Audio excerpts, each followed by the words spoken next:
I've never been abroad before now.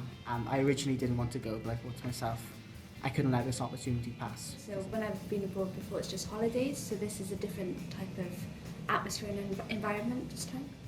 I think it's a really good opportunity just to learn a little bit more about international business and how we trade with other countries, as well as future networking. Obviously it'll be good for us as well, going for future jobs, having this experience as well.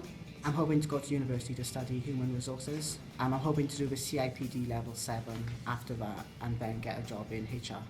If a business opportunity does open up abroad, I'll have this as a solid platform to work off. The Spanish has been really good. Because I did Welsh in GCSE, it's sort of the skills I learned in Welsh GCSE I can bring across to Spanish. So I have been doing practice at home, I've been speaking online to people.